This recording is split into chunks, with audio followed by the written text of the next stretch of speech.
ছি ছি, মা দুর্গার অলংকার চুরি করলো সিভিকরা। মালদার বুকে এখন চাঞ্চল্যকর ঘটনা ঘটে গেল। মায়ের গা থেকে গয়না খুলে নিচ্ছেন রাজ্যের সিভিক ভলেন্টিয়াররা। সিসিটিভিতে এই দৃশ্য ধরা পড়তেই ঘটে গেল কঠিন ঘটনা। দেবী দুর্গার গা থেকে সোনার অলংকার উধাও। পুজোর মণ্ডপে ঘটে গেল লজ্জাজনক ঘটনা। প্রতিমার অলংকার চুরি করলো রক্ষকরাই। সিসিটিভিতে ধরা পড়লো আসল চিত্র। অলংকার খুলছে কর্তব্যরত সিভিক ভলেন্টিয়াররা। যাদের হাতে ছিল নিরাপত্তা তারাই হয়ে উঠল চোর। সোনার গহনা উধাও হতেই ক্ষোভে ফেটে পড়লেন স্থানীয়রা। মণ্ডপের প্রতিমার সামনে রাখা পুঁটুলিও নিখোঁজ। চুরির ছক ভাঙল সিসিটিভি ফুটেজে। নিরাপত্তার নামে বিশ্বাসঘাতকতা। দেবীর অলংকার নিয়ে একেবারে চমকপ্রদ কাণ্ড। দুর্গার গহনা চুরির ঘটনায় তোলপাড় গাজল।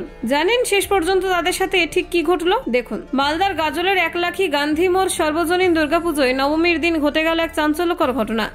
দেবী দুর্গার প্রতিমা থেকে সোনার অলংকার হঠাৎ করে উধাও হয়ে যাওয়ায় আতঙ্ক ও ক্ষোভ ছড়িয়ে পড়ে মণ্ডপ জুড়ে। শুধু প্রতিমার অলংকারই নয়, প্রতিমার সামনে রাখা একটি ছোট্ট পুঁটুলিও নিখোঁজ হয়ে যায়।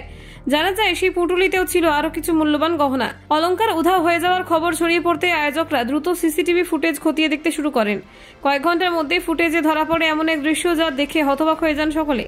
দেখা যায় দায়িত্বপ্রাপ্ত সিভিক ভলেন্টিয়ার সঞ্জয় মণ্ডল ও গৌর মণ্ডল প্রতিমার অলংকার খুলে নিচ্ছেন। তাদের সঙ্গে সহযোগিতা করছেন স্থানীয় বাসিন্দা অধীর মণ্ডল। এই দৃশ্য সামনে আসতেই ক্ষোভে ফেটে পড়েন স্থানীয় বাসিন্দারা।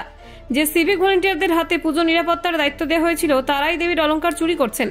এই তথ্য প্রকাশ্যে আসতেই মানুষ ক্ষুব্ধ হয়ে ওঠেন। দুর্গাপুজোর আনন্দমুখর পরিবেশে এই ঘটনা যেন কালো ছায়া ফেলে দিল।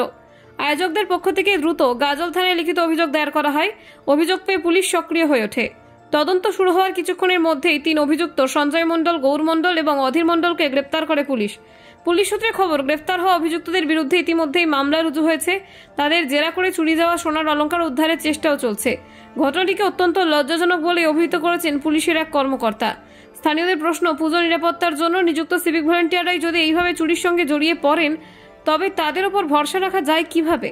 তাদের মতে দেবীর অলংকার চুরি করা মানে শুধু অপরাধ নয়, এটি ধর্মীয় বিশ্বাসের বিরুদ্ধেও আঘাত। এই ঘটনায় ক্ষোভে উত্তাল হয়ে ওঠে গোটা এলাকা। মণ্ডপে ভিড় জমে যায়।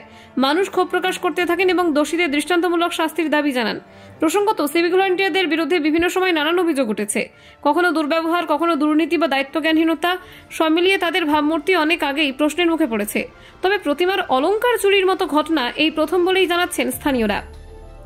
এমন ঘটনায় পুলিশ প্রশাসন অস্বস্তিতে পড়েছে। কারণ উৎসবের মরশুমে সিভিক ভলেন্টিয়াররা যে নিরাপত্তা ব্যবস্থার একটি গুরুত্বপূর্ণ অঙ্গ তা বারবার প্রমাণিত হয়েছে। তাদের দ্বারাই যদি মণ্ডপের নিরাপত্তা ভেঙে যায় তবে সামনে বড় সমস্যা হতে পারে। আয়োজকদের বক্তব্য, পুজোর প্রত্যেকটা মুহূর্তে তারা সজাগ ছিলেন। কিন্তু অলংকার নিখোঁজ হয়ে যাওয়ার পর দ্রুত পদক্ষেপ করে সিসিটিভি ফুটেজ পরীক্ষা করা হয়। তাতে প্রকৃত ঘটনা প্রকাশ্যে আসে। এই তৎপরতাতেই দোষীরা ধরা পড়ে যায়। স্থানীয়দের মতে উৎসবের আনন্দকে কলঙ্কিত করেছে ওই চুরি। দেবীর প্রতিমা থেকে অলংকার সরানো মানে ভক্তির উপর আঘাত, যা মেনে নেওয়া যায় না। তাদের দাবি, এমন অপরাধের সঙ্গে জড়িতদের কড়া শাস্তি দেওয়া হোক, যাতে ভবিষ্যতে আর কেউ এমন কাজে সাহস না দেখায়। পুলিশের তরফ থেকে আশ্বাস দেওয়া হয়েছে যে এই মামলা তদন্তে কোনো গাফিলতি হবে না, অলংকার উদ্ধার করা হবে এবং অভিযুক্তদের কঠোর শাস্তি দেওয়া হবে। অন্যদিকে এই ঘটনার পর সিভিক ভলেন্টিয়ারদের নিয়োগ এবং তদারকি নিয়ে নতুন করে প্রশ্ন উঠেছে।